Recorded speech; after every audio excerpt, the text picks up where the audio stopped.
This is the Newman City Council regular meeting and the Newman Redevelopment Agency special meeting of August 24th, 1999. May we have a call to order, please? And item number 2 is a Pledge of Allegiance. May we all stand for the Pledge of Allegiance? I pledge allegiance to the flag of the United States of America and to the republic for which it stands, one nation, under God, indivisible, with liberty and justice for all. If you could all remain standing, please, for the invocation. Thank you, God, for bringing us here safely tonight. Please give us the guidance and the wisdom to make the right decisions for our community. In this we pray. Amen. Amen. May we have a roll call, please? Present. Oh, here. Sorry. Present. Present. Present. Item number 5, these are communications from the staff. Any questions for the staff? Any items? I just actually had one quick question for Ernie on here. As far as the, were we going to come back, can we come back at our next meeting with regards to those sidewalks, the bids out here on Driscoll? And have you heard anything else on that? I received one bid from one contractor. I have requested additional bids from 2 others, but I haven't received them as of yet. Okay. And the other thing was with regards, have you heard anything as far as the landscaping and those lighting and the landscaping districts? Have we looked at any cost possibly on that? I've also approached a landscape contractor and I requested bids on it, and he said he was going to work on it, but Okay. I guess everybody's busy this time. Okay. of year. We'll push that and see if we can bring a report back to you at your next meeting. Okay. Thank you, Ernie. Mhm. Item number 7, these are items from the public. These are agenda items. Any member of the audience desiring to address the council on a matter on the agenda, please raise your hand or step to the podium at the time the item is announced by the mayor. In order that all interested parties have an opportunity to speak, any person addressing the council will be limited to a maximum of 3 minutes unless the mayor grants a longer period of time. Anything from the agenda? Oh, I'm sorry. Oh, excuse me. I read the wrong one here. Sorry about that. These are non-agenda. Let me read the non-agenda items. While the City Council welcomes and encourages participation in the meetings, it would be appreciated if you would limit your comments to 3 minutes so that everyone may be heard. Matters under the jurisdiction of the Council, not on the posted agenda, may be addressed by the general public at this time. However, California law prohibits the Council from taking action on any matter which is not on the posted agenda unless it is determined to be an emergency by the City Council. Are there any non-agenda items? Okay, come on. The problem was on this that I just got glasses and I could actually see now, so I... I know what to talk about. Michael Ross, 1259 Duck Blind Circle, Newman. Mr. Mayor, council members, staff. Have a question with regard to our favorite topic, of course, tartaric. Did not see it on the agenda here. At this point, I'm satisfied that the proper agencies are involved in seeing to the abatement of the problem at hand. However, looking towards the future and the hopeful eventual fixing of the problem and the continued operation of tartaric, I'm wondering if we have addressed the County Board of Supervisors to see that the landscaping requirement that evidently is part of their agreement is moved upon. In fact, just this last week I spoke to Supervisor Paul Caruso, who indicated that there is a requirement that tartaric fill some sort of landscaping requirement, and he, as plain as could be, indicated that it was the county's responsibility that nothing had happened on that score up to this point. He suggested that I continue to send him letters to in some way put any kind of pressure we can on the County Board of Supervisors to move on that. But at this point, nothing's happened with regard to landscaping. Even if the problem is fixed, when the problem is fixed, because it will be fixed soon, Lord willing, that with regard to the odor, it's still very much a visual eyesore. And so I'm wondering if this body can put some pressure, if this body has any information as to what that landscaping will be and when. Mike, if I could just comment quickly. I was contacted by their consultant, Harold Callahan, who requested for me to give him some names of landscape contractors in this area that they could contact. So that is they're working on that, but we will check into it more. That is one of the concerns we have also. But the fact that they called me and asked for that indicates that they are trying to do something there. So we'll keep on top of it. Okay, thanks a lot. Thank you.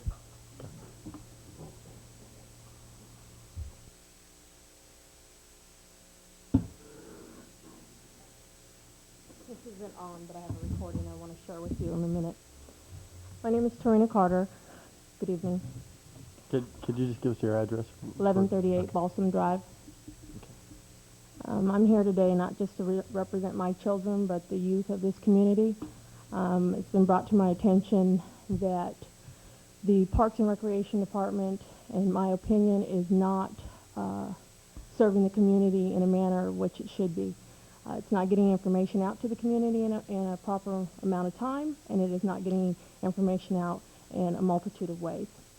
And what I mean by that is in regards to the soccer program this year, it was put in the paper running from July 15th to August 13th, and that was the only way of getting any information for soccer signups, other than also there apparently is a Park and Recreation telephone number. After hours you can get the listing of what's available through Park and Recreation. My complaint is this: there's not enough time for parents. It's summer, people are on vacation, people are in and out. Not all people read the sports section, which is where this was located.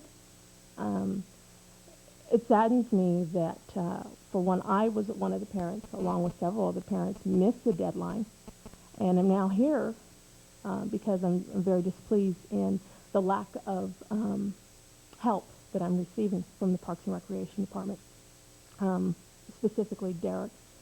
I brought the situation to Cleve's attention also, and have really only been told to be put on a waiting list, which is not acceptable at all to me. And the reason for that is because Mr. Solano made phone calls to some parents that participated last year and letting them know that the soccer signups were ending the next day, but not to all. I was not one of the parents contacted. My son has played for 4 years. Okay. There are other means other than the local newspaper to get this information out to the public. One is via the water bill. Everybody gets the water bill, and every year when we have garbage pickup, it's posted on the water bill. Well, soccer sign-up or any other important thing should be posted on there also, or can be. Okay, the other is flyers. Okay, none were put in the schools. None were sent out. You know, the community is not being served properly when the community cannot find out information. I've asked several people in this community about soccer sign-ups. A lot of people didn't know. A lot of kids were turned away. Shouldn't be happening in a small community. What is community? Okay? Well, community is what is going on with our turning our backs on our children. That's not what should be going on. The doors should be open. The children should be welcomed. And so what I'm asking for is that soccer sign-ups be extended. I'm asking that in the future that better information is given to the community. I'm also asking that the dates for soccer sign-up, if they want to be closed early, which is another thing, they were closed a week early from last year, okay, then give more time. Do it during baseball. That way more people can find out about it and have a longer period of time. I've contacted Turlock soccer program, and I found out their schedule runs from April till now. They're still accepting soccer sign-ups for those different age groups that haven't been filled. They go through all the schools in their areas. They have this long extended period from April till now. That's a long time. Gives a lot of parents the opportunity to get involved. There's 36 teams. I don't know what the team number here in Newman is, but I can tell you that there's still room, and there's not nearly that many teams. So, you know, there is just no reason to close the door on the youth. I called today, Parks and Recreation, okay? And Mr. Solano told me on the phone, Tarina, I have 96 people that came out for soccer. 96, as if that was too many. It's not too many. I say to everybody, if there was 196, he should be welcoming them instead of saying 96. Okay? He says, why didn't I call him? Why didn't I call Parks and Recreation? Why didn't I look in the paper? Okay? He wants to throw it back in my lap. Well, I didn't. Okay? But does that mean my children should be turned down to play soccer? No. And neither should anybody else's child. This is a recording today. Mr. Solano has not updated, okay, the Parks and Recreation on soccer. When you listen to this, it's going to be very hard to hear, but when you listen to it, there is no deadline date. So there's no, doesn't let anybody know that there's an urgency to get in for soccer sign-ups. So even had I, which I didn't, hear this because I never even knew that this was available, but had I had listened, I still would have not, by this recording, known I better get myself in for soccer sign-ups. Is that the recording when Yes. you call into the Parks Yes. and Recreation? I do. Let's hope it works. But if it doesn't, you guys can call. I've been rewinding it. Yeah. Oh, yeah, there we go. Now, when does this soccer season start? September. I believe the 11th, but I'm not sure. He was real vague on giving me any information on that. If you call tonight, though, it's still on there, and all it says is soccer sign-ups are being held. They started, I believe, July the 13th-ish, and it says they're $29, but it doesn't give a close date. Cleve, you talked to Derek already about this situation? Briefly, we've been trading phone calls. How many people are on a waiting list? He told me there's been approximately 10 people that have been turned away. 10 people. Okay. And how many? I've never played soccer, so I don't know how many kids are on a. About 16. Most of the teams have 11. Do they? 11 kids 11 on them. kids. And in the past, there has been 13. Okay. Reasonable amount is 12. 11 is a little small. A lot of kids can't keep playing all through the game. Yeah. We carried 16. Turlock carries 13. Well, you got 11 players on the field.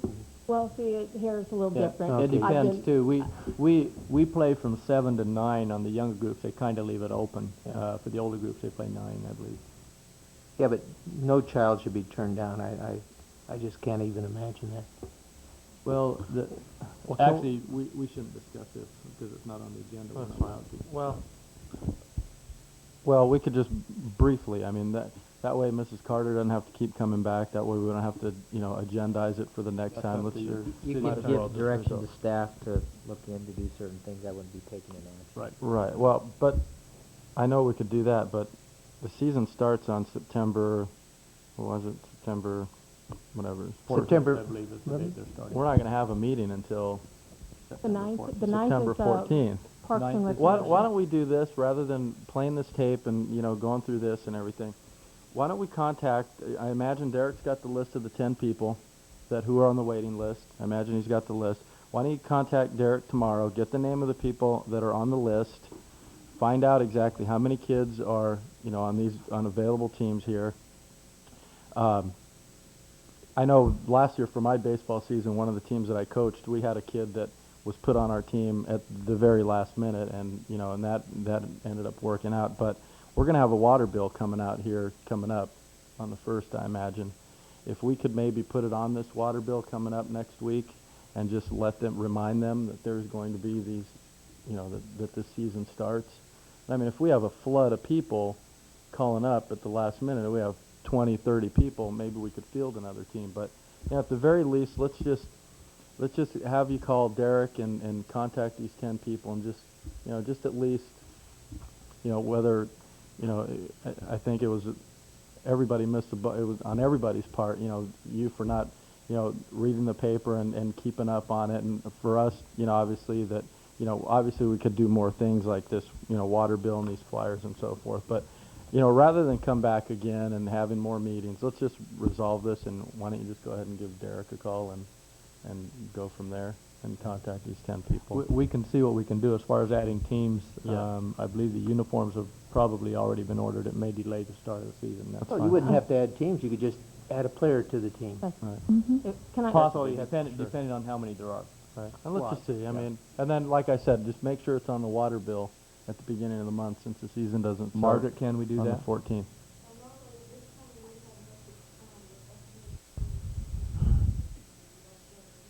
Yeah. Okay. There's only one message we can put on there. Okay, and I'm just saying for future. Right. Okay, as far as the water bill, that was a suggestion. Okay. There's other suggestions and there's other ways. But I do want to let you know I did write him on the 19th of this situation because he told me over the phone that he couldn't. And I haven't gotten a response, and I would like a response fairly soon, and one that is not just a waiting list. I don't think that is fair, and I think that we all need to keep in sight of what community is, okay? And when we turn our backs on our children, the youth of this community, or is that the message we're sending out when we start closing the door and not giving adequate time for parents to register their children?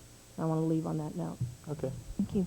Thank you very much for bringing it to our attention, Thank and you. we'll get back to you and let you know what's going on with this.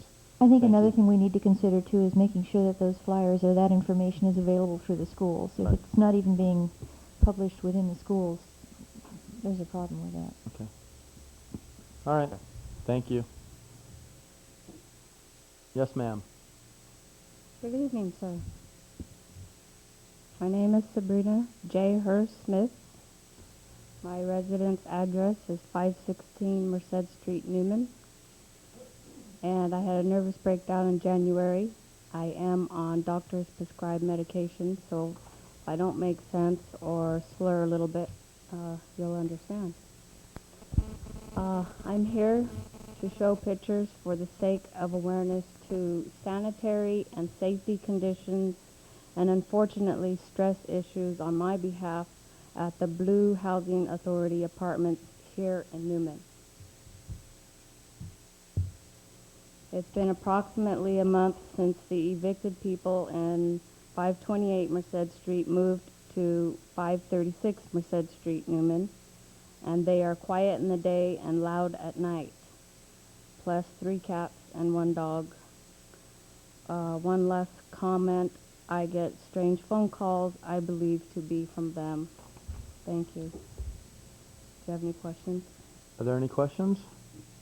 Oh, one last thing. On the back of those pictures explains in detail what that picture is all about. And I've circled certain items indicating cats that are not supposed to be there, garbage, beer bottles that are being thrown around, not picked up, and children are a big concern in my department too. Have you contacted City Hall or the police department on this? Everybody. I've taken them to court, and I have no more money to take them to court, so I thought I'd come to City Council, and that's why I'm here. We'll look into it. Yeah, what we could do is, do you mind if we Keep those? hold on to these pictures, and what I we'll would do like is... you to keep those. I Okay. have extras, negatives. Okay. Yeah, we could go ahead and do, and again, thank you for bringing this to our attention. I'll pass them on down here, but our city manager will hang on to them, and he'll work with our police department, our public works department, and see how we could speed this matter up quickly. Okay. Thank you very much. Are there any other non-agenda items? Okay. And I went through the agenda items from the public, and there was none on that. Item number 7, these are public hearings. This is to adjourn to meet as the Newman Redevelopment Agency. May we have a roll call, please? Present. Yep. Present. Present. Present. Item number 7B, this is a public hearing and adoption of resolution approving an application for funding and execution of a grant agreement and an amendment thereto from the Planning and Technical Assistance allocation of the state CDBG program. Margaret? Good evening, Honorable Mayor, members of the council.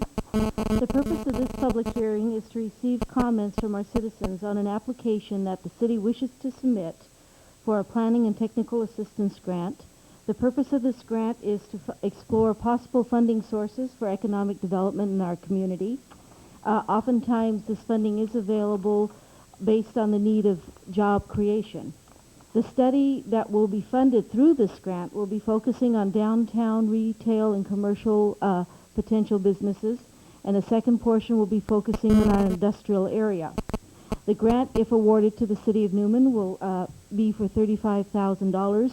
There will be a city match that will be funded through our redevelopment bond money for $3,150, plus the city's in-kind staff support. Once council opens the public hearing and approves this item, it will be going to HCD tomorrow. Staff will entertain any questions. Are there any questions for Margaret?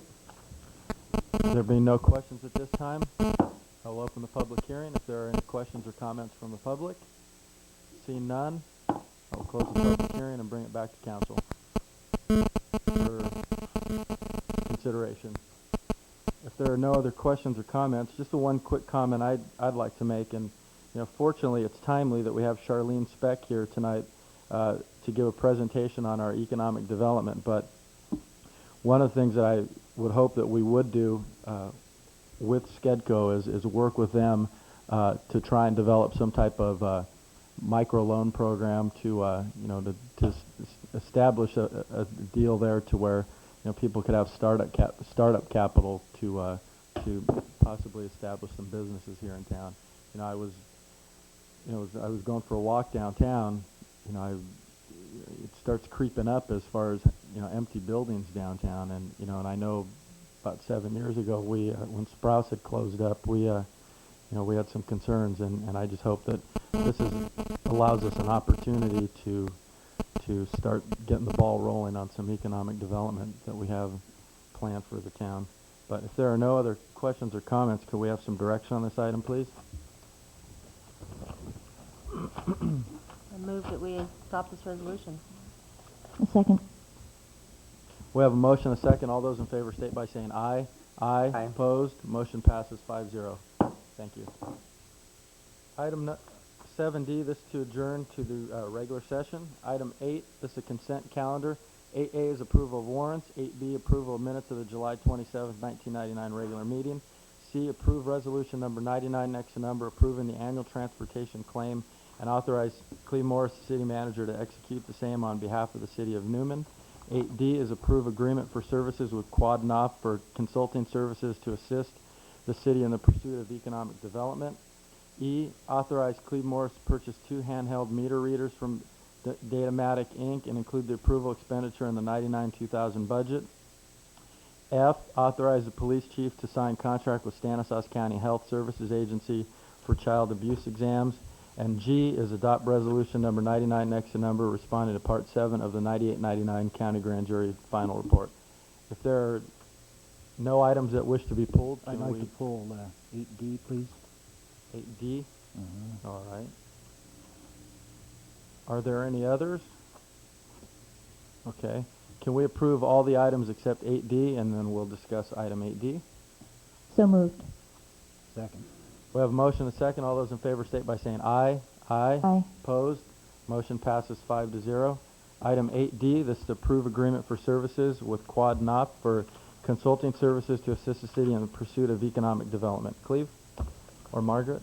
Questions you had, David? Yes, is this in any way duplicating or conflicting with the same thing that SCEDCO is doing? No, this is approving agreement This is with what you Quad just Knopf approved. to fill out the application for the $35,000 grant, which will fund the study, which they will do, on what it will take to stimulate economic development in our commercial and industrial area. It's formalizing, it's making an agreement with the firm who's going to do the application for us. And then we could work with SCEDCO as far as developing. That way we don't have duplication as far as some of the programs that they have that was available. my concern there, that we're duplicating this. Right. Or No, it's to This is apply. to apply for the planning and technical assistance grant, but once we get to that point, I'm sure we'll work with SCEDCO too, so we don't duplicate some of the programs that they're doing on the other side of the county. It'll be focusing on a study for just the city of Newman. Any other questions? So as I understand it, this study will somehow identify our strengths or the areas that Correct. we might be most successful in bringing jobs to That's Newman. correct. And after the study, there will be funding available if the city chooses to apply for the CDBG over-the-counter grant, which can go to particular businesses, a good hefty portion, or the Small Business Revolving Loan Fund. It's like $300,000, but you have to do a study to say that this is feasible and show a need for job creation. And it's strictly, this is just doing that study. Thank you, Martha. Okay. Any other questions? Okay, can we adopt this item, 8D then? I make a motion we approve 8D. Second. We have a motion and a second. All those in favor state by saying aye. Aye. Opposed? Motion passes 5-0. And item 9A, this is regular business, and this is actually a pretty good segue into, I want to introduce Charlene Speck. She's the president of Stanislaus County Economic Development Corporation, and it's pretty timely as far as some of these other things, Charlene.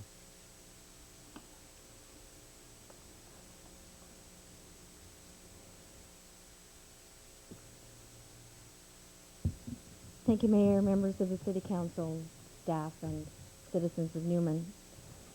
My name is Charlene Speck, and president of SCEDCO, Stanislaus County Economic Development Corporation. If you haven't heard, we just began some radio advertising where they're literally asking the question, what the heck is SCEDCO? After all these years, there's still a question as to what our organization does. Those businesses that have actually benefited from our services are very clear, and those people who work with us on a regular basis, but we still kind of battle that. What I'd like to do tonight is share a little bit about what we're doing, what we're going to be doing, what we have been doing, and then I'll address specifically the planning and technical assistance grant that you're going after and how we've assisted other cities in the implementation once that had been done. As you know, SCEDCO is a private-public partnership whose mission is to facilitate regional economic development by focusing on the attraction, creation, and retention of jobs in Stanislaus County. We retain jobs. Approximately 65 to 80% of all new jobs come from existing business expansions. SCEDCO reinitiated its retention program this year, and since that time we've visited 141 businesses throughout Stanislaus County. We intend to do approximately 500 once we have a full year with a full staff person in place. The retention program encourages local businesses to remain because it shows that you, the community in support of our organization, care about them. It's a business that feels wanted. A business that feels wanted will continue to provide jobs and also maintain the tax base.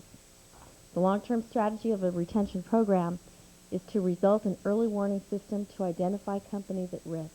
We want to establish relationships so companies come to us before they close their doors, as opposed to announcing they're closing their doors without seeking any technical assistance. It will encourage expansion by providing access to consultation, the technical assistance from our Small Business Development Center, and financing options. It will also relay information about local, state, and resources in workforce preparation, education, and training. In the city of Newman, we met with several companies and attempted a couple others, and we provide regular reports to Cleve on what we identify. If we begin to see a specific trend that looks like it's an issue or a major problem, we'll bring that to attention to city staff so that it can be addressed. But I can tell you that it's just kind of the ups and downs of business, and we haven't seen any particular things that you really, really need to worry about. We also try to work with that business and identify where they're at with their business, where they're at in their globalization, where they're at in terms of expanding their markets, what things could we do to assist them in those efforts. Another goal that SCEDCO has is to promote Stanislaus County as a desirable business location. And I will tell you, we often get accused of Big Brother Modesto being the big gorilla. Well, they are the big gorilla, but when we go to a trade show, we go to any place promoting Stanislaus County. Newman is just as important as Waterford, is important to Modesto, is important to any city in Stanislaus County. And that's a very important thing for you to remember. When we're working with a client, we talk about Stanislaus County, the community of Stanislaus County. When we're dealing with someone who's looking, it then becomes up to you to be competitive and to have the resources in place to be able to deal with those businesses that we're dealing with.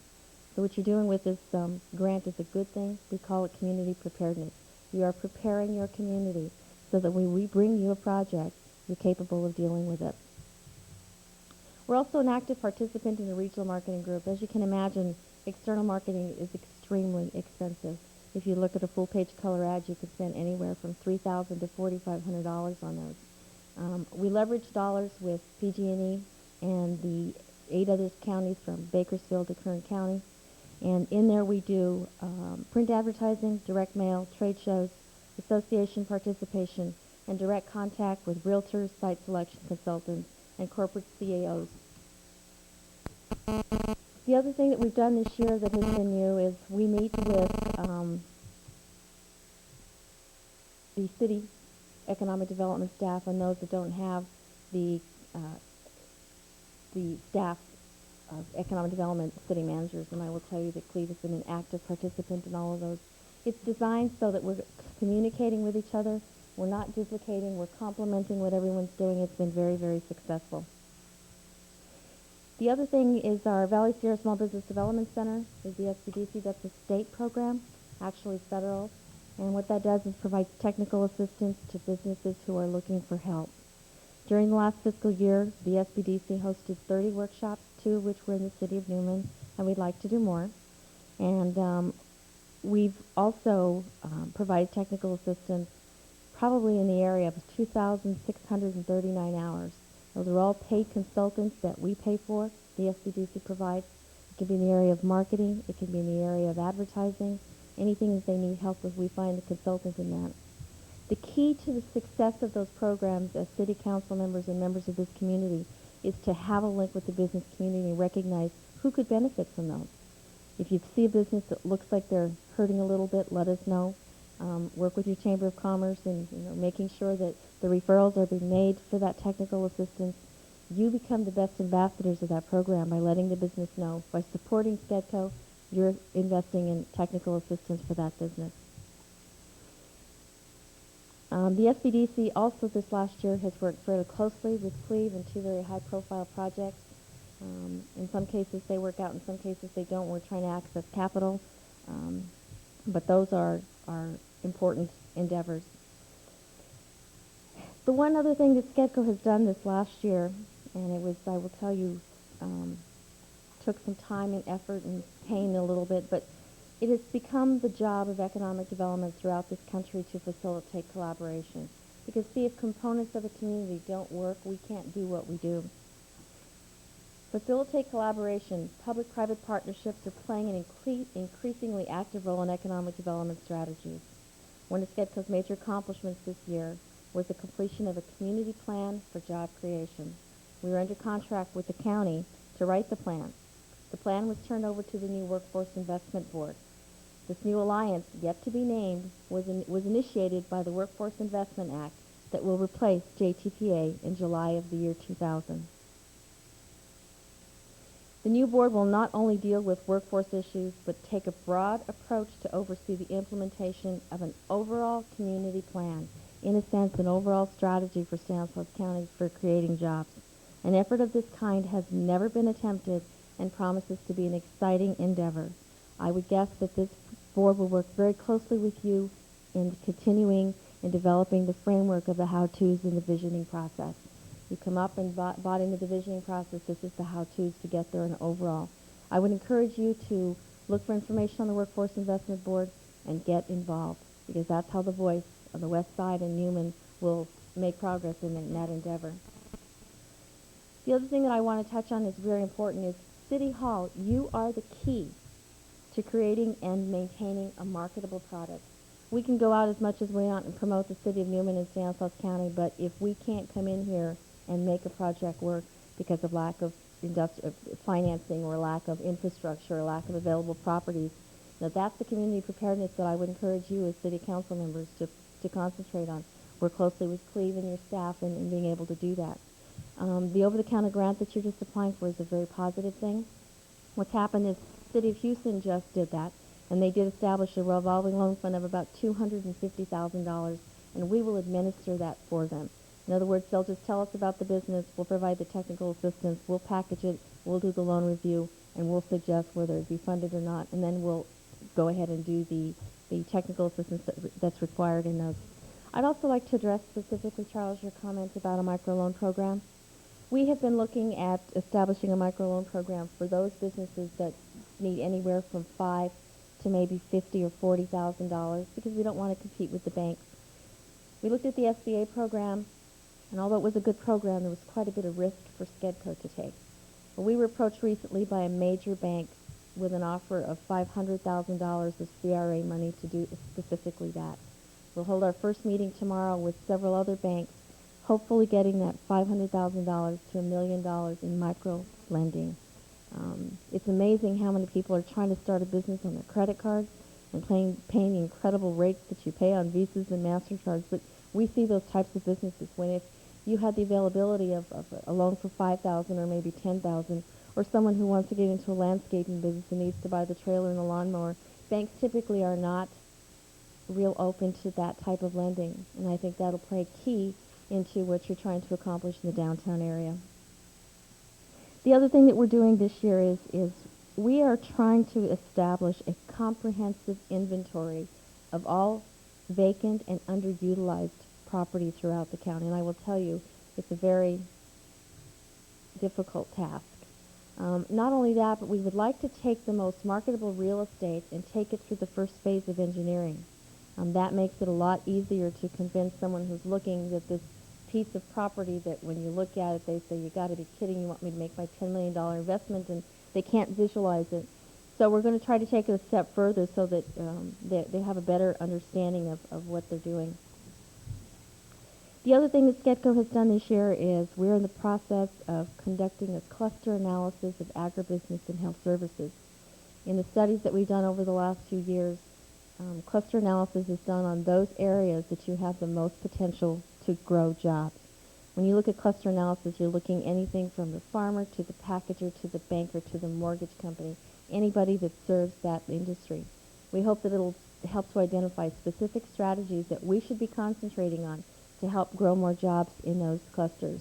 Health services is also a big one for Stanislaus County. In fact, I think you'd be surprised in comparison to other counties in the Central Valley how big health services really is. Finally, the unaudited 1998 expenditures for the fiscal year were $953,644. Income from our SCEDCO budget comes from 6 sources. The Small Business Development Center, which is about 29% of the overall budget. The Finance Department, which is about 32%. Public sources, which is 29%, and that's the county and all 9 cities in Stanislaus County. The private sector, 4%, and other sources could be donations or special grants at 6%. The Board of Directors this year approved a budget that was $1.2 million with a $32,000 reserve. The income will continue to come from the same sources. The Small Business Development Center at 25%. Finance at 38%, that is growing significantly. Public sources at 22%. And we're going to go after the private sector who should be investing in our efforts in economic development. The final thing that I didn't talk about in detail was our small business lending. Our portfolio right now for the SBA 504 loan program is 73 loans.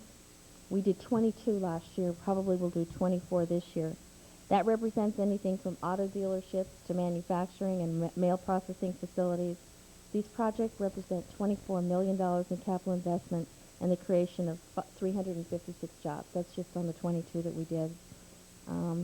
That project will continue to help SCEDCO fund its activities, but SCEDCO is providing an overall economic development program for the county and all 9 cities. And I'm very happy to say that since its inception, there has never been a city that has not participated with SCEDCO. There's been times where we get asked the question, what have you done for me lately? But I think that the staff that I have right now spends a lot more time in the communities, is getting to know your business community, is attempting to work closer with all the different associations, and I think we have an incredible future ahead of us. We have major challenges, but I think with the visioning process, everything that everyone's doing, and the collaboration and cooperation, that we have some real incredible opportunity. I'll ask for any questions. Are there any questions? Yeah, Charlene, at the latest SCEDCO meeting, you were considering a Economic Development 101 class for local elected officials. Yes. I'd just like to see what everyone's opinion of that would be here. I attended one in an LOCC in Monterey 2 weeks ago, and it was very eye-opening, very, very worthwhile. I think if something could be done, in a regional area here with SCEDCO, that would be well worthwhile. I think there's a lot of people that think that attracting business is fancy brochures and saying, y'all come, we have a good quality of life.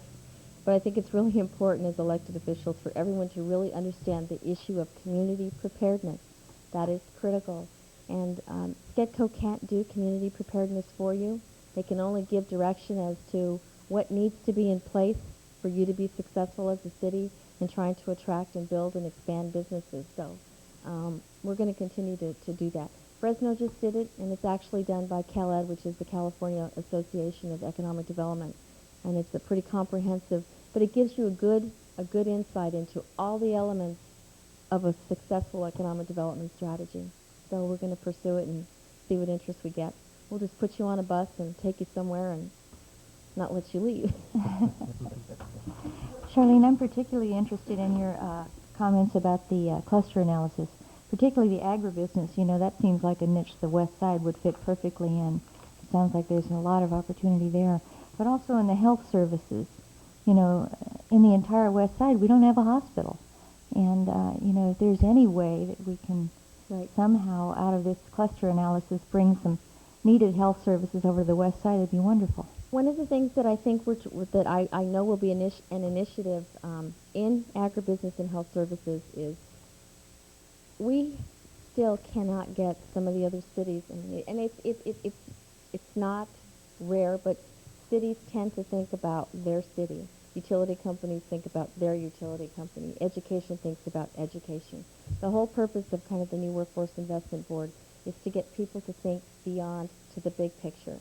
And we will get the east side cities to recognize the west side of Stanislaus County because it has the biggest economic opportunity potential in the future. You're right. Any other questions? Okay, I want to thank you very much, Charlene, for coming here tonight, and I'm sure with this planning and technical assistance grant, I'm sure we'll be working with you closely on that. We look forward to it. And if you have any referrals for us on businesses you think should be visited or that we should be aware and establish relationships, Dellen Myers is the head of that program. Just give me a call and we'll make sure that she gets out here. Okay. Thank you very much. Thank you. Thank you, Dave. Thank you.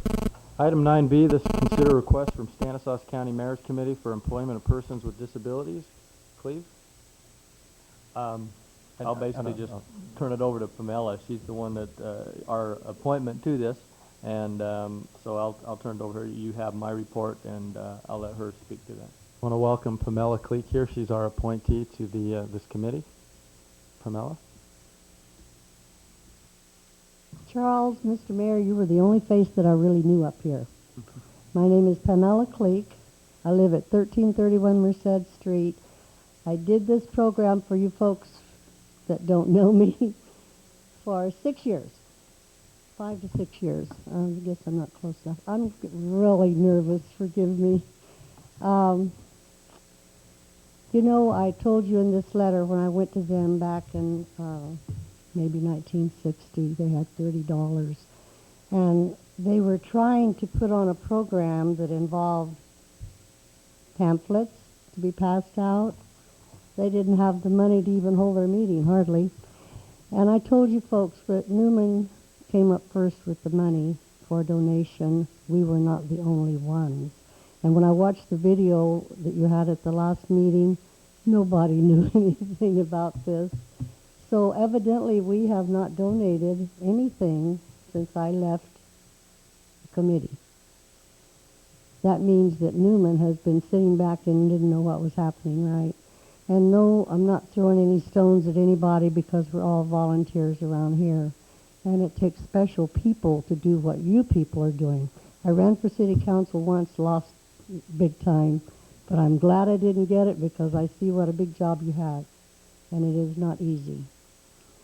A lot of reading. Did you read my letter? Everybody, I went around and asked. For one thing, the Stanislaus County Mayor's Committee is also the program that is helping make people aware of people with disabilities and the things that they can do. I had a wonderful tape that they made about 5 years ago that I wanted to show, but we didn't have the time. But it makes you realize that the person who is blind can still do something. The DJ, for instance, the person who cannot hear can do anything in an office and meet the public, read their lips, just can't answer the telephone. That's part of this tape showed you those things. And I have to admit, I have a granddaughter who is retarded. I never told her that. I just told her she was slow. And when Janet asked me to be Newman representative, I said no, I belong to too many things. But then I considered what I had been going through with my own granddaughter and the problems that are involved with helping people not make fun even. High school, my granddaughter came home crying from high school more than once because parents have not told them you need to be aware that person with disabilities can still do other things. And they have shown this film at the mall now approximately 3 or 4 years, and they would like to make a new film, a new video. And I can only say that I would go along with the request for $100 if that's all you can give me. But because they want to do this video, and it isn't cheap to make one, and then for them to put on the benefit luncheon where they give trophy thing, plaque to the persons who have been nominated and did win. I don't know if you're aware of the industries in Modesto, how many are involved in this now because of this committee, making them aware of what the disabled person can do. The one who is retarded is out there sweeping the schoolyard, that type of situation. They put them on the video. And it's really an eye-opener, folks. I would hope that you might be able to throw in a little more than the 100. You can only know what you can do. I told you in that letter, when Charles asked me if I would do this, I went right away to the office and said, we need to put this on your budget. And they said, no, we have something for that already. But little did they or I know that I was going to ask for half of your budget. That just blew me away. So I would like to be open for questions, if you have any. The other is that I would really love it if you would let me go to them with some money because of their double projects that are going to happen this year. I would have been there sooner, but I was waiting until I did my surgery. And forgive me for not coming to see you sooner, so you would have known what was happening. At least I could have went on a one-to-one. I've talked to David one-to-one. And I think I needed to tackle Cleve because he's the one that put on here. He makes the suggestion that you still just give me the 100.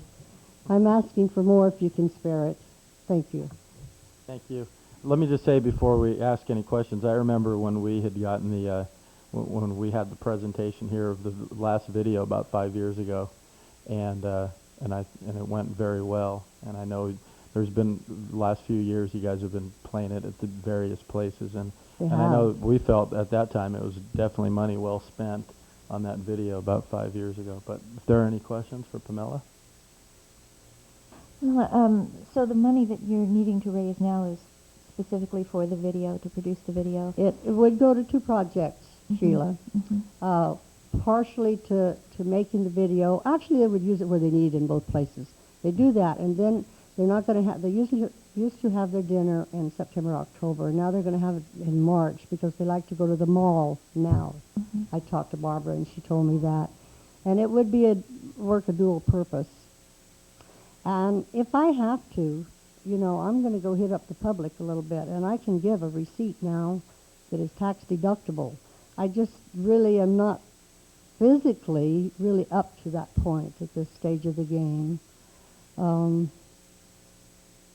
I think they would use that where they would, in both places. Do they have a budget or a set amount that they need in order to produce the video? They totally depend. I don't know that because I haven't been to a meeting. But they totally depend on our communities for their money. Almost, industries donate, whatever. But, a lot of our little cities are not donating. They're not even sending a representative. I believe Newman, while I was there, we had several little towns that didn't have a representative. And Newman is small. But you did it. This town did it. And I was very proud to say I was from Newman. I love it here. And I don't have a squawk at anybody, believe me. I just hope that I can do at least one more year of good representation for Newman. And you know, I told you about the senior thing. You guys were so confused as to the senior and what this other program did. I cannot tell you what I felt like when I received my plaque, because my father died that same day. It helped me, it helped carry me through it, folks. So this is a good, a good committee. I'm not trying to be morbid, but it is a wonderful committee, and it's helping people be aware of people who can be used, who can be put to use in a good place. Why don't we, well, are there any other questions? I'm sorry. Any other questions? No. Why don't we do this? This is something, I know we're looking here at this budget impact, and this is something I talked briefly with Margaret and with Cleve. You know, I was a little bit confused. There are a couple things, you know, there's a couple items, and one of them we're going to hear later this evening that are solely community promotion, that's a fund, I imagine, has been set up for that already. And this here is coming, some of these items that are in here, this donation to senior awareness, the proclamations, and, you know, other things like that, that are part of the council budget. And I know we've only got 500 budgeted for this budget, but I definitely imagine this is something we're going to bring back to increase the amount, and I imagine we'll probably have to do, I don't know if we're going to have to actually do a budget amendment on this one. I know we're probably going to do one tonight on the other matter, but I would just say that, you know, and I look through here, and, you know, if we want to get down to the dollar here, even if it means that I have to issue less proclamations, then so be it. But, you know, I would propose that we do this $250 donation. Like I said, I recall being on the council 5 years ago when they made this video, and, you know, basically they took this throughout the county, and it, you know, it was a good thing for our city, and it was a good thing for this county. And I imagine that's one of the projects, as Pamela says here, that, you know, that's going to be one of the costs. Now, maybe next year when they're not having to make this video again, obviously it's not going to be $250. I mean, we'll cross that bridge when we get to it. That's right, Charles. And, you know, and before this is kind of what we did. You know, so that's why someone said to me it should be put on the budget if we're going to donate every year. Right. And, you know, if they're not going to do the video, and that is expensive to do, and then we try to get some of it back by selling videos for $5. I bought mine. Right. I bought the one I wanted to show you tonight because I believe in it. Yeah. So and, this. Go ahead. I'm sorry. No. So I was going to say. So this 250 is, we haven't seen this 250 for the 5 years since the last time they made the video. So go ahead. I'm sorry for interrupting. So after that, I said in the little letter that, you know, 100 a year, if that's what you wanted to do, unless you had something special, I know would be most appreciated. So whatever you decide. Well, if there are no other comments or questions, I would recommend, and it's the council's pleasure, I would recommend that we do this $250 donation with the understanding that when the next budget cycle rolls around, we're going to address this and make this part of our permanent funding, whether it's, obviously it's not going to be 250, but at least we'll have this in here for the next go-around. But at this time, I would recommend this $250 donation to the Stanislaus County Marriage Committee with persons with disabilities. For me, seeing that this is half of the budget and we're not quite through our year yet, we've just kind of started it in a way, I would feel more comfortable donating the $100 so that we're not spending all of our donations right away. And then towards the end of the budget year, when the money that's left over, I feel would be appropriate to donate. That's a solution that may be viable. Now, when are they going to get rolling on this video here? Barbara, I haven't been in the meeting yet, but I did talk to Barbara on the telephone, and she says they want to start as soon as possible. Wow.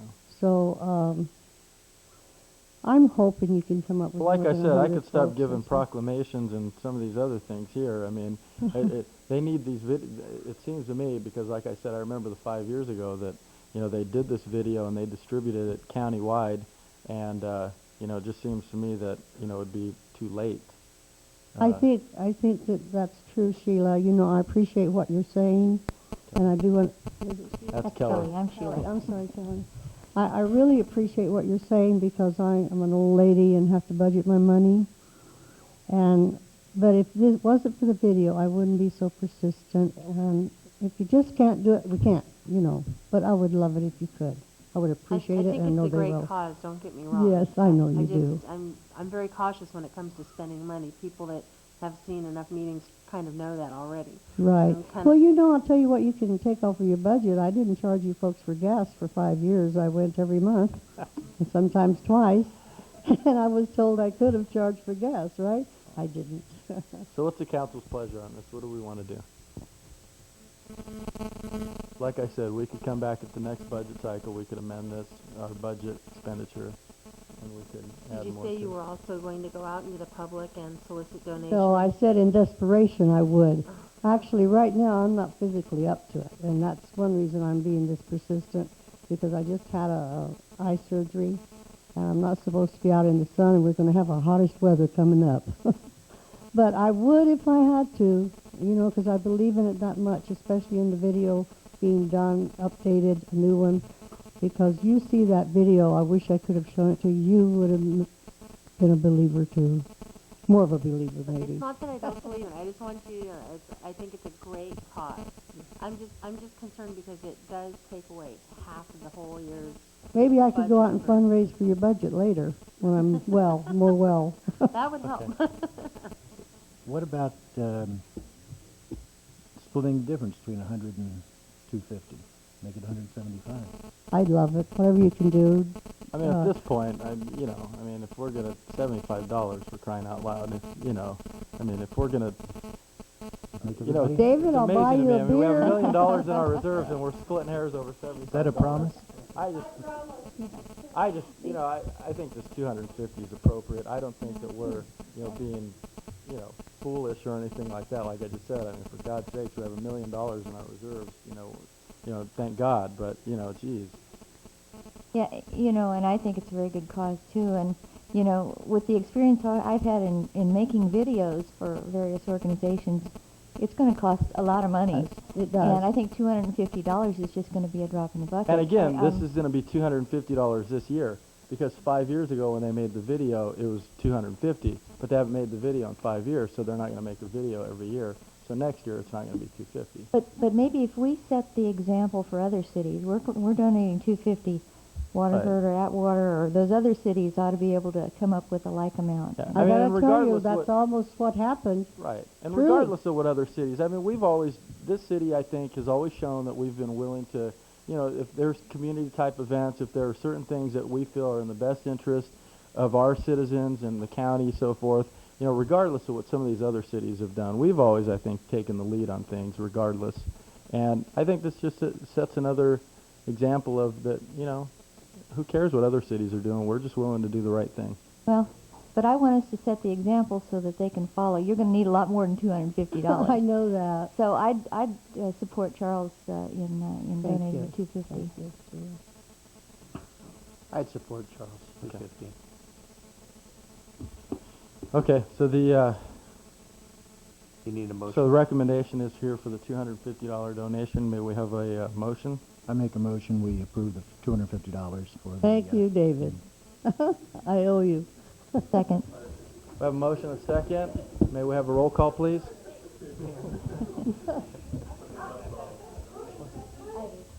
Yeah, we have a motion and a second. May we have a roll call, please? Yes. Yes. Yes. Yes. Yes. Thank you. And if you could let them know that we, our council unanimously supported. Thank you, Charles. The only face that I really knew. But before I leave, I want to tell, wasn't it you that said the tartaric plant almost snuffed you out?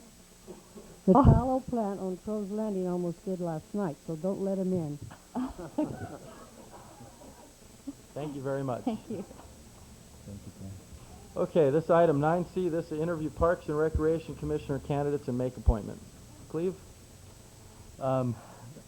This item is before you because we had a resignation. David Hedinger, resigned from our Parks and Recreation Commission. And so we have two candidates that have applied, and you have their applications. They are Sharon and I don't know if I'll pronounce Sharon this right. Francisconi. Francisconi, Yeah. thank you, and Carmen Darcy. And I don't believe they're both here. You are Carmen's here. Carmen's here, but Sharon, they were both contacted Yeah. in letters. And Judy, Okay. did either one of them contact you to say they wouldn't be here? Well, Carmen. Right, I know Carmen's here. Okay.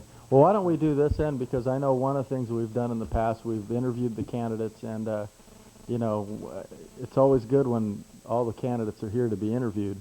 And being that we only have one, if you could just give us a brief introduction and a quick overview of your background, and if there are any questions.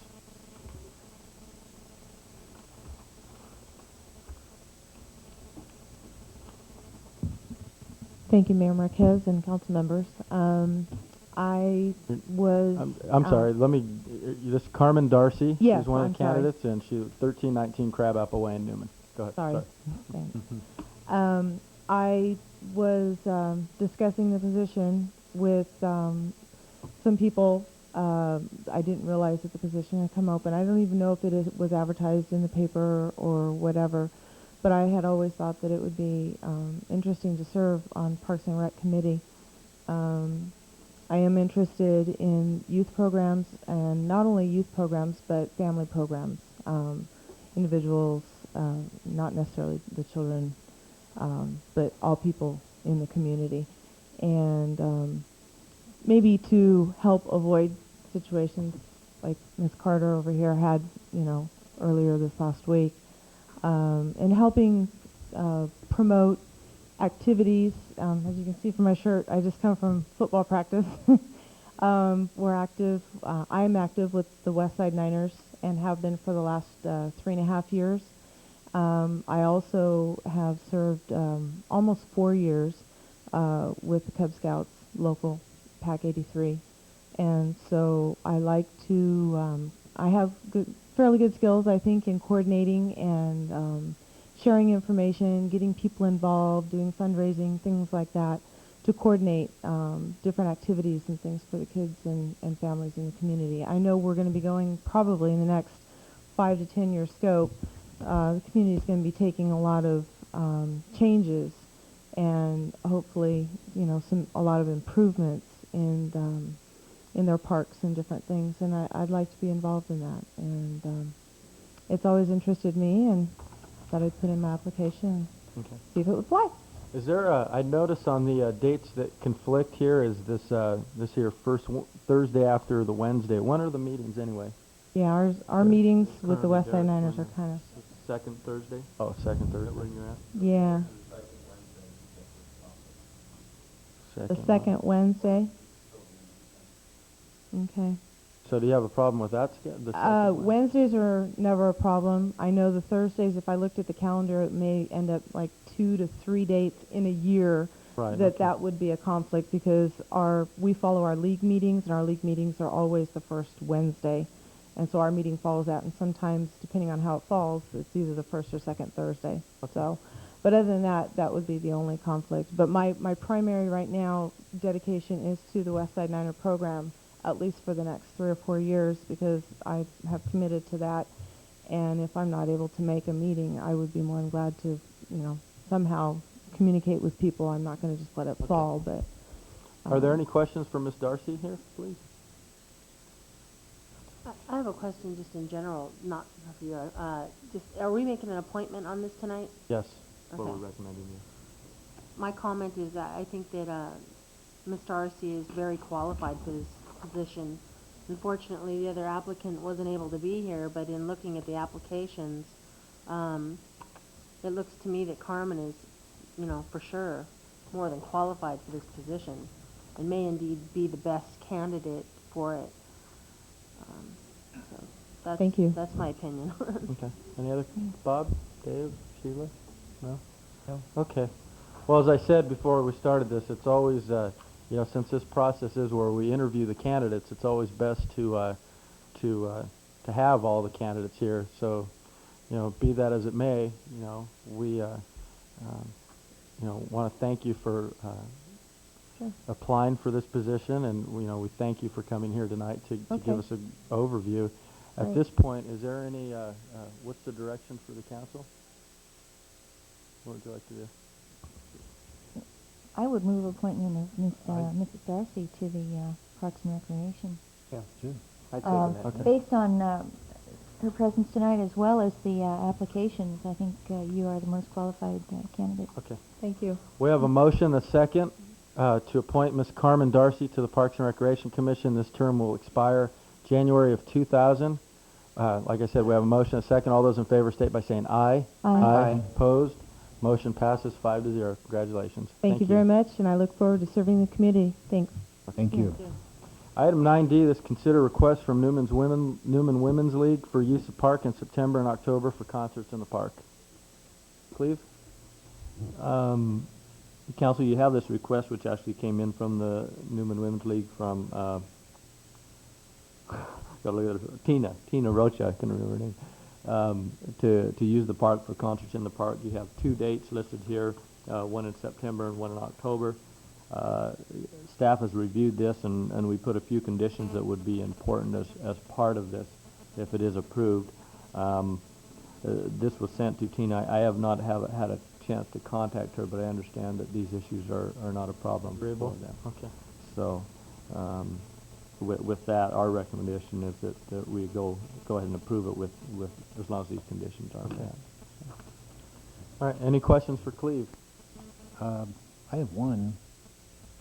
In Tina's letter that she wrote, it mentions they have a booth where attendees may purchase food and beverages, a nominal price, and have this concert, but I don't see any place where they are providing places to evacuate all of this beverages and stuff like that. There's no porta potties mentioned in here, and all we have is the 2 restrooms there. That could get a little hectic. So I think that we ought to approach the Women's League and check on that and find out if they made any... There's plenty of nice residents around there that probably wouldn't mind a little knock on the door. Ernie, do we have some of those out by the ball field or anything like that? Any of them any of those are porta potties or anything like that? None of them are ours. Decision. They all okay. belong to the company. Oh, I see. Okay. Well, if we could just follow up on that with them bathrooms. I can check with them and see if they How would long be are the willing. concerts going to be? Like an hour, 2 hours? I don't have that information. Does it say what time they probably start? 45 minutes. That's probably Does it say about what 2 time they hours start? Because altogether. it says here, just to let the public know, we're talking about Sunday, September 26th, and Sunday, October 10th. But do we have a start time? We don't have. One of the conditions that we will have in there, though, is that these don't go real late. I'm assuming no later than 10 o'clock because of The ones a couple of years noise ago, issue. they were in the... Well, right. By 7. Yeah, these are afternoon. Okay. Mm-hmm. All right. Is there, if there are no other comments or questions, can we have direction on this, please? Recommend that we approve the use of the park for the Newman Women's League in September and October for concerts in the park. Second. We have a motion, a second. All those in favor state by saying aye. Aye. Aye. Opposed? Motion passes 5-0. Thank you. Item number E, award bid of $24,861.61 for a new pickup truck to M&M Chevrolet. Ernie? I hope so. Mr. Mayor, council members, as stated in the city manager's report, we solicited and received bids for a new pickup truck for the water department. Excuse me. The only 2 bids were from M&M Chevrolet, and that was for $24,861.61. And Patchett's was for $24,352. Even though the Patchett's bid is $509 lower, it doesn't meet all the specifications. And I have attached a memo from Lance Ferry citing all the deficiencies. Biggest deficiencies noted is that the Ford is a smaller engine size, and it has an inadequate tow package that was specified. So based on that, my recommendation is that we award the bid for $24,861.61 to M&M Chevrolet. Be happy to answer any questions you may have. Are there any questions for Ernie? Questions? Yeah, I have a couple questions here. Now, is this will be our first extended cab that we have? No, I have an extended Oh, you cab. do. That would be the extended cab for the water department. This was requested from the employee because he has all his water maps that he used to keep on his toolbox. And What's this? This is for the water department. This other 3/4 ton that we just bought last year is for the sewer plant, right? That was for the wastewater plant. Okay, wastewater treatment plant. I see. Okay. What kind of towing would you do? At times, we need to tow the jet rotter, the sewer machine that has up to 600 gallons of water in it, so it is quite heavy, and the other smaller trucks aren't able to handle it. How many miles does this other 3/4 ton have? Not too many, right? If you need to tow something though from the other one, is it every single day that something like this needs to be towed out every single day? Because what I'm thinking is why couldn't we use the other 3/4 ton and then just charge that particular department, like for example, out of the sewer, or, out of water or whatever the department comes out of for use? Or do you?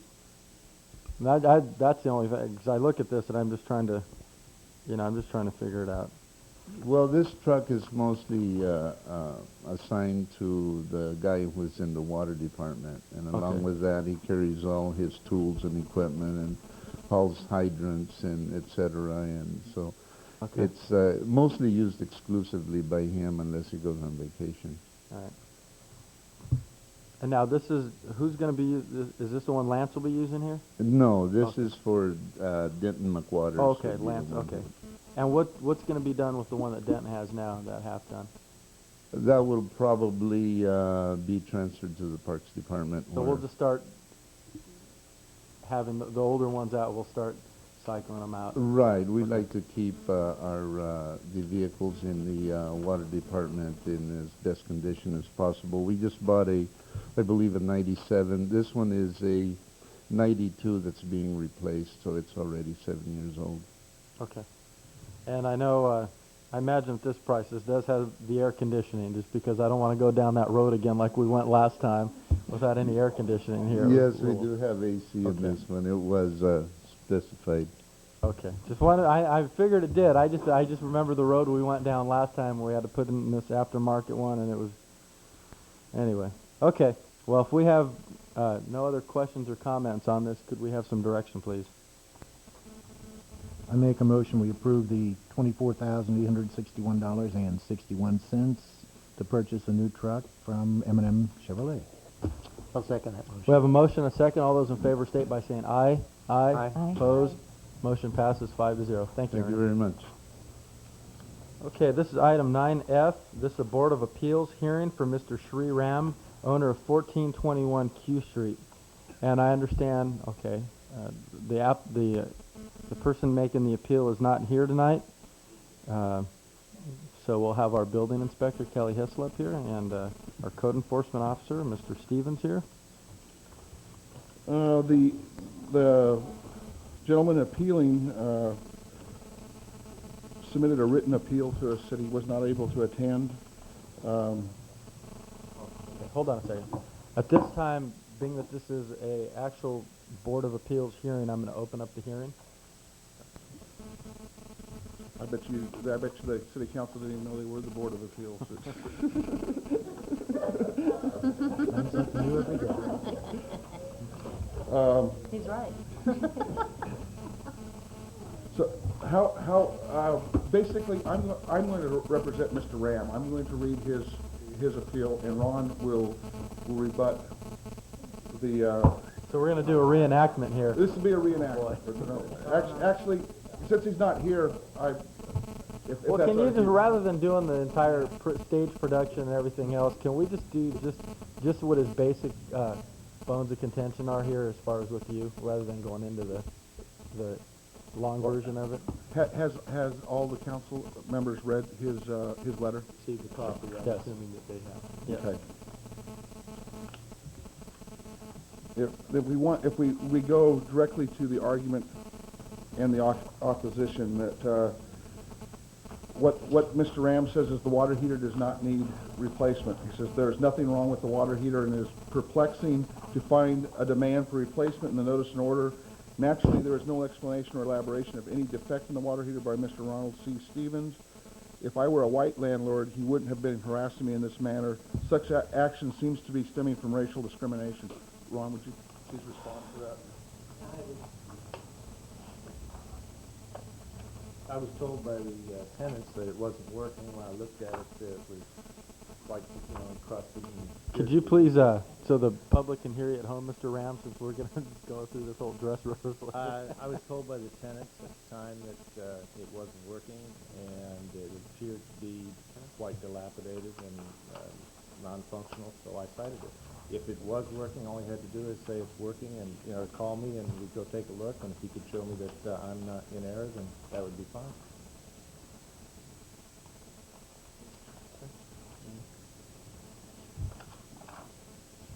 The newer construction harboring the smoke detector in the hallway passed the final inspection. And a smoke detector was installed appropriately in the hallway, passing the final house inspection by the building department. Therefore, demand for a smoke detector in every room is outrageous and does not apply in my situation. Actually, if you could come on up a little closer to that microphone, that way they could hear you. The way the code works is if $1,000 worth of work is done, then it mandates the placement of smoke detectors in each bedroom. There's enough damage to me to warrant the fact that there's going to be $1,000 worth of damage that has to be repaired. Therefore, I'm citing that I want him to put smoke detectors in each bedroom. The last time I believe he had a permit, I guess it was an oversight because he said he had $2,000 worth of damage to repair the floor in the bathroom, and smoke detectors are not in the bedroom, which they should have been. There is no under-house leaking plumbing, waste, and supply. It is a false allegation that there is under-house leaking plumbing, waste, and supply. Exhibit A. The bathtub was plugged up. It didn't work at all. There was quite a considerable odor under the house. I was told that there was leakage, and my 30 years experience in construction indicated to me that there was a problem. And again, all he has to do is demonstrate that I'm in error there, and that's fine. But I believe there's quite a bit of moisture under the house, and the best source of that is leaking plumbing and probably waste. The demand to check for infestation of insects and vermin under house is not based on any facts. It's totally unjustified. There's no infestation of insects and vermin under the house. Oh.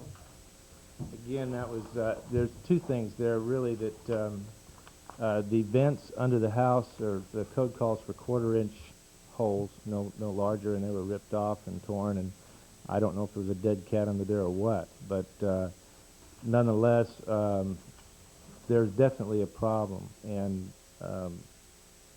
the fact that there's a lot of moisture under the house is the kind of environment where you would see an infestation of insects. So. The new construction involved the installation of GFCI plugs in the bathrooms, passing the final inspection. How could Mr. Stevens have missed the GFCI plugs already in place in the bathroom? It really baffles me. However, at the time of the construction, a GFCI plug was not required in the kitchen. As such, my house should be exempt from this like all other houses in Newman, subject to grandfather clause. There is nothing wrong with the kitchen light except it needs new bulbs. Well, there's no way for me to tell if the light works or doesn't work. There's no bulbs in it, so I cited it. There's probably other problems because it was coming loose from the fixture itself as well. Relative to GFCI, it's possible that I missed something in the bathroom, but I don't believe so. As far as I know, when I was there was none. Relative to in the kitchen, basically, if work is done under the 1987 NEC, it's required. And if it was done after the fact, then it's not. And I remain to be shown. If you could just read the actual headings on it, that way we could condense this a little bit. Okay. Stove exhaust was properly installed with all the hardware provided by the manufacturer. The complaint regarding the stove exhaust is totally unjustified. Whatever hardware the manufacturer provided was utilized to install the stove exhaust, passing the final inspection by the building department. Provide adequate support for stove exhaust as per code requirements. Item G in Mr. Ram's response is what Kelly just read. The stove exhaust is not on a soffit. There's 2 wires hanging from the ceiling. I don't think that's how it's supposed to be installed. If you show me the manufacturer's installation instruction that says that's the way it goes, fine, but I don't believe so. The damaged roof shingles on the south side does not require a building permit. Everybody in Newman repairs portions of the roof without a building permit, and my situation is similar to theirs, so the damaged area will be repaired as part of the maintenance and upkeep of the building.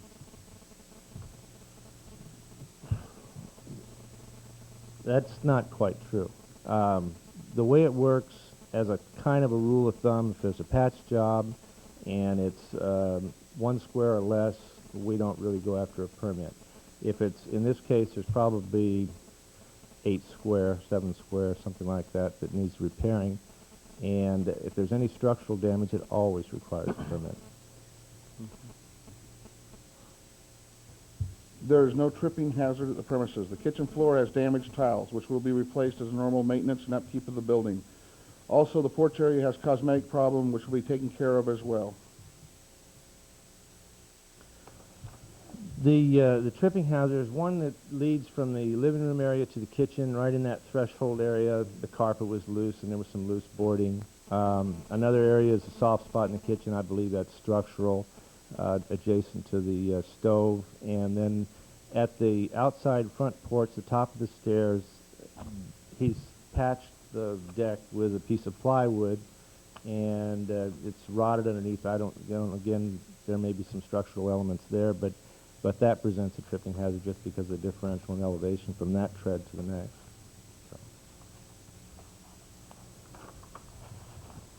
Then all other problems listed in the notice and order are either minor or not true at all.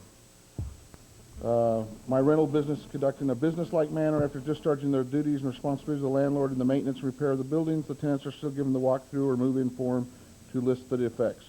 As you can see, the tenants were given such a form which they wrote "House OK." As a consequence of the eviction, the premises will sustain some damage and missing items, which will be taken care of as usual. There's nothing wrong with the attic vents, and all the doors and windows already have locks. In light of the above stated opposition, argument, and defenses in the notice of order should be dismissed, and the landlord should be left alone to engage in the minor repairs and maintenance of his building. Furthermore, the minority landlord like me should not be subject to racial discrimination and harassment in the furtherance of justice. Speaking as the building inspector, the reason we went to the residence owned by Mr. Ram was because the tenants came and complained to us about violations there.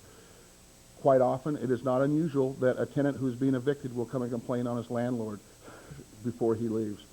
I think this was the case, that the tenant did come and complain. The items that were cited were violations of the housing code, that if Mr. Ram wanted to discuss these items, all he had to do was make a phone call. After he asked to appeal this, we attempted to try to call him and ask him if, do you want to talk about this? He refused to talk to us. Are there any questions? One question. The only way that, obviously, he mentions in his one of his letters here that there are worse houses than his in Newman, and which I think we agree. But the only way that you can actually get in to check in some way tenant complains or something, right? Well, basically, the housing program we do here is a reactive program. We react to complaints. If a house is falling down, and we have went into houses where we could see from the outside that there was structurally the house was unsafe, that we went in and addressed that. But normally, it is on a complaint basis. Basically, we have to be invited into someone's house to inspect it, unless we know there's a violation there. Thank you. Any other questions? Just a comment. It seems to me that what we need is for Mr. Schramm to come out and meet with you and go through those items one by one. I mean, there may be some things that, he's right about, and there may be some things that he's not right about. Mhm. Yeah, usually what happens after we send a notice of order, the landlord calls and wants to meet us out there and go through the items. Mr. Ram did not want to. So this has all been, we've got all these certified letters here, the, every single, item under the housing code that's in violation. He's got the notice in the order, he's got the, notice for the, hearing tonight, and, it seems to me that you guys have done just about everything short of going and picking them up and driving them down here and bringing them in here. You know, short of that, it seems like you guys have done everything else, you know, that legally you're within your rights to do. And, second thing, he didn't come out here. It shows how important that it is to him as far as, these conditions. And, frankly, I don't really think that there's much more to say other than the fact that, it's clear what we need to do is to uphold this notice and order letter and deny this appeal. Well, I think what's really important is that Mr. Ram has made the accusation that we only picked on him because he was a non-white landlord, and that has absolutely nothing to do with anything. Well, after we decide what we're going to do here, he's going to get another letter letting him know of what our action was. He's requested to be notified of the action of his appeal. Okay. Fine. If there are no other questions or comments, can we have some direction, please? I make a motion that we deny his appeal. Second. We have a motion, a second. All those in favor state by saying aye. Aye. Aye. Opposed? Motion passes 5-0 to deny appeal. Thank you very much. Okay, item 9G, this to consider a request from the Newman Fall Festival Committee to provide various services for the Fall Festival. We have Susan Mattis and Mindy Silvera here tonight. Thank you. Thank you.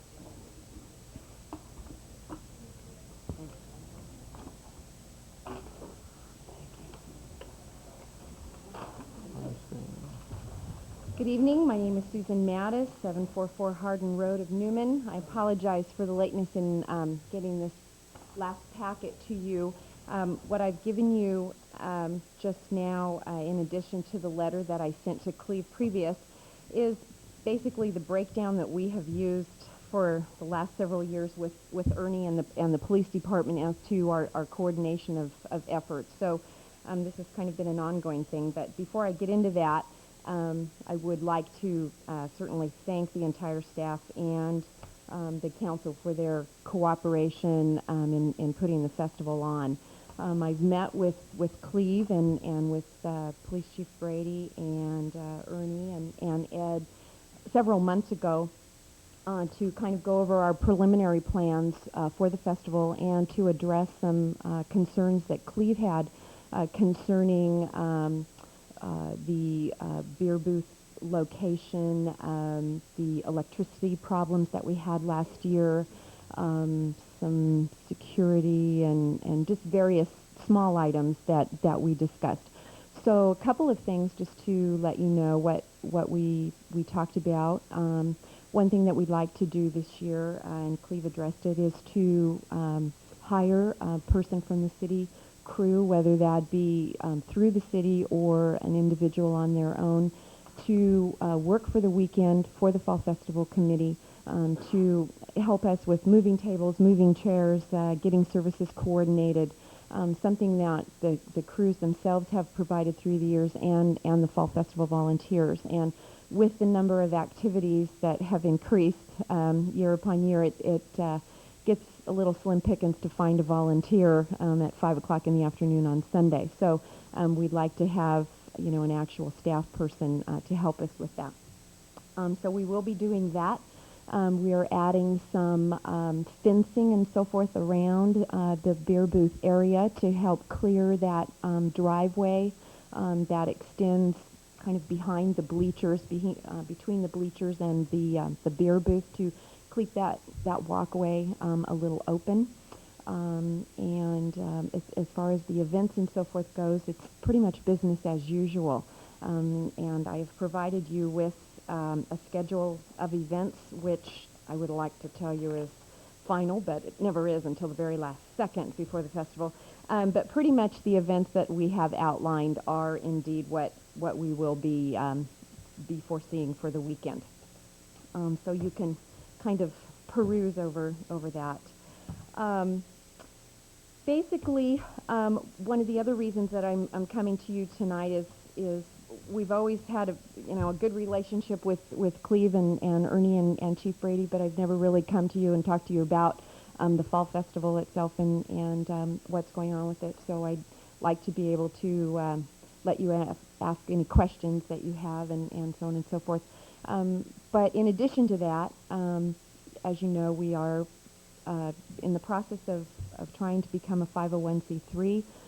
We've established ourselves as our own organization away from the Chamber of Commerce. We came to you last year and asked for insurance coverage because of the fact that the Chamber had their own insurance policy and they were covered on a 365-day basis, and the Fall Festival is basically just for 1 week. We asked that the insurance be come through diversified risk through the city so that we wouldn't have to pay for a premium for the entire year, which you so graciously did last year. This year we would like to be considered for the same insurance coverage, which covered all the events for the entire week, and if it at all possible to help with the premium in regards to the fact that we work from year to year with whatever profits we make from the Fall Festival from the previous year. We start over with our plans with what we have left over. And next year will be the 30th anniversary for the Fall Festival as well as the millennium. And we've got some really fun things in the works, and I am not going to be Fall Festival chairman next year, so it's on tape, it's on record. But anyway, we do have some wonderful things in the works. One of them is we're looking for the Budweiser Clydesdale horses to come. That is in the process of Budweiser is actually Delta Brands is helping us with that, so we're really kind of working forward to that. We also have some plans to do a major fireworks display on Sunday night, hopefully at the football stadium, and we would like to get either the Air Force or Marine Band or something to come and play in conjunction with that. The fireworks display will be bigger and better than 4th of July and all that good rivalry stuff that happened. So tentatively, I'm just in brief discussions with the company, we're looking at probably $25,000 to $30,000 in expenditure for that. So we'd like to try to save as much money as we can this year for that, and then kind of be on our way for the fireworks display. As you know, most of the events, probably 90% of them, are all free of charge. We have planned this year like about $4,500 in entertainment alone that will go on throughout the weekend for children, for adults, senior citizens, and basically anything in the park itself is free of charge.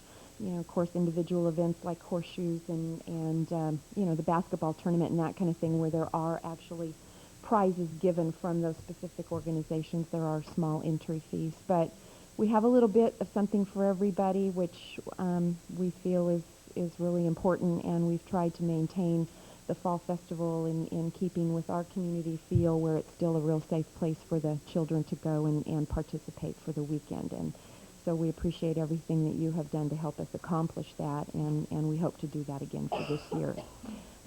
So I don't know that you want to go over every single thing that I have on the list. I know it looks kind of like, oh my God, we do all these things. A lot of these things are just kind of things that happen. I like to detail them out, so when Ernie comes and says, do I need to have a public works guy doing this, I say yes, no, maybe so, and this is the list. So even though there are a lot of things on here, we have a lot of people who help us accomplish these things, in addition to cheruties and people who just come forward and do a lot of these services. But they are things that I coordinate with the PD and the public works to make the festival happen. So that's why they are detailed out here. Are there any questions for Susan? Just one. It shows here that the application for insurance has not been made yet. Has it been made by now, or? I don't know. I was going to ask Cleve that. I've Yeah, kind of left it. It's the same as last year. You need to come in and fill out the Okay. application, and then, Okay. I mean, it will, I mean, we can get the insurance. We really Yeah. don't know what the cost is, though. Right here it approximates the $1,931. Yeah, last year's But it was was last 1900. last year. Mm-hmm. So we were, okay. Thank you.